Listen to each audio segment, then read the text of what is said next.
13 interesting things about the Dark Brotherhood you might have missed. Starting off with Vincente's weakness. If you decide to join the Dark Brotherhood, shortly after getting accepted into the guild, you are given access to the sanctuary. If you head straight down to Vincente's quarters, onto the side, you can find Vincente's desk that contains a note that he wrote to Achiva. In this note, Vincente discusses his frustrations with another guildmate and her use of garlic in her cooking. He states that if he were to come in contact with garlic, it would be catastrophic for him. Normally, the vampires of Tamriel don't have a weakness to garlic, so this is a very unique case for Vincente for being a vampire. If by any chance you were to pickpocket Vincente and place garlic onto his body, he will be inflicted with a damage to strength, endurance, resistance to normal weapons, and magic resistance by 100 points. Gogron's advice. When you join the Dark Brotherhood, before every contract, you can seek advice from your fellow guildmates and attempt to learn more about your current contract. If you have a little chat with Gogron during the Watery Grave contract, he has something pretty interesting to say. So, your first contract. No chance for a bonus, huh? That's all right. You're better off. Who needs magic items when you've got raw skill? And the great thing about killing a target up close and personal is you can talk to him before you do it. You know, say something scary. For example, this one time I had a contract to kill a little Nord girl at her birthday party. She asked me if I was the jester. So I said to her, no, I'm a messenger of death. You should have seen the look on her face. Anyway, she won't be seeing age 6. The Wrath of Sithis. If by any chance you decide to disobey the tenets of the guild, you'll be kicked out and outcasted by the Brotherhood until you defeat the spirit known as the Wrath of Sithis, who only visits you in your sleep. This wraith always carries an enchanted silver dagger known as the Dagger of Discipline. You're allowed acceptance back into the Brotherhood only twice after defeating this being. Gromm's grief. During the quest, accidents happen. You are given a contract for the life of a wood elf named Baenlin in Bruma. If you happen not to eliminate the guard, Gromm, and complete the quest, the next time you return to the city, you'll find Gromm in Olaf's Tap and Tack, sorrowing over the death of his boss. Baenlin. Oh, Baenlin. I loved you, old man. I loved you, but I couldn't protect you. Oh, Baenlin. Baelin's nephew. Shortly after completing the quest, accidents happen. If you take a trip back to Bruma and visit Baelin's homestead, you'll find that his nephew has inherited the estate. Oh, Caitlin's my name. Maybe you knew my uncle Baenlin. He died recently. Stuffed head fell on him. Very tragic. Well, goodbye. Faelian's skooma addiction. Faelian is a high elf that has somewhat of an addiction to skooma. He used to be a noble that took care of his looks, his money, and his well-being, but lost it all to his skooma addiction. During the contract for Faelian's life, you figure out that he fancies relaxing at Lorkmir's house in the Elven Garden district. If you end up talking to him in the correct place, he'll end up telling you that if you were his friend, you would supply him with some skooma. Giving him some skooma triggers this response. You have skooma? Oh, my friend. Yeah, you're my friend now. Thank you. Thank you. Hey, now that we're friends, you want to come with me to my special place? It's not, very far. If you want, come to Lorkmir's house. I go there every day, from 11 in the morning till 5 at night. I just go and relax.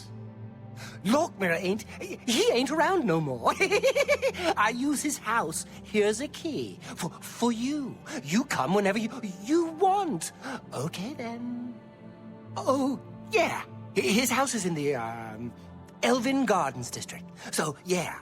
Maybe I'll see you there. My new friend. Goodbye, my friend. If you head down to the basement of the ravaged house, you'll find the owner.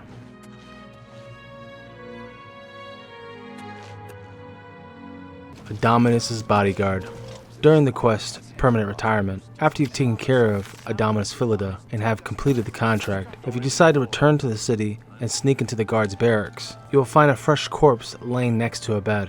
Looting the body reveals a note that reads, "This was my big break. Finally, I'm given something important to do." And what happens? I blow it. All I had to do was keep Philida alive. That's it. But no, I couldn't even accomplish that. Father was right. I'm an idiot. I haven't amounted to anything. I let everyone down. So this is it. Goodbye, cruel empire. I'm ending it all. Jake. Beginning the quest, The Next of Kin, you are to head down to a home called AppleWatch, west of Bruma. The first person on the contract is a mother named Perennial Draconis. Confronting her first will allow you to figure out the whereabouts of her children to complete the contract. Shortly after eliminating her, if you stay hidden, Jake will express his emotions when he finds the body.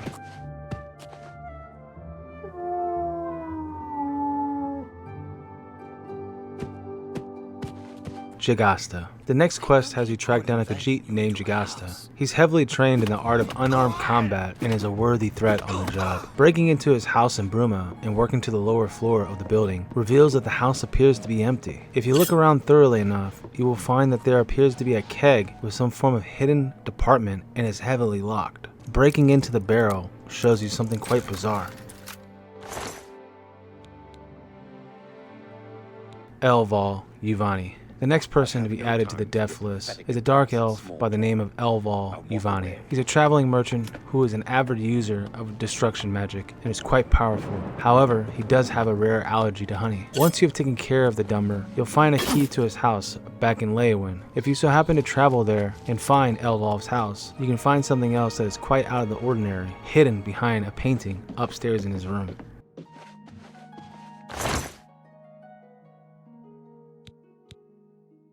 The Serpent's Wake. During the quest, follow a lead. Once you have successfully gained access to the lighthouse and search for the traitor within the Brotherhood, you will come across the diary of the traitor. Reading it thoroughly will reveal that the traitor within the guild is also responsible for the death of the crew of the Serpent's Wake, the cursed ship on the Anvil docks.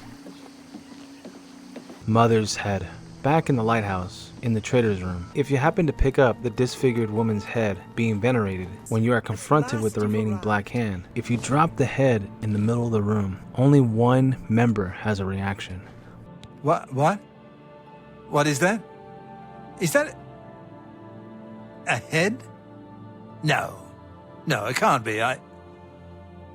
Sorry, Speaker, I'm distracted. AppleWatch. After completing the quest, following a lead, if you head back to AppleWatch, you'll interestingly find a couple of tombstones set outside the house. Interestingly enough, inspecting them, you can see that each one has a unique name with the brief description for the person. An epitaph. The first one reads, "Here lies Sibylla Draconis. She died as she lived, like a beast." The second one, "Here lies Cecilia Draconis, dedicated daughter and noble member of the Leowin City Watch, killed in action."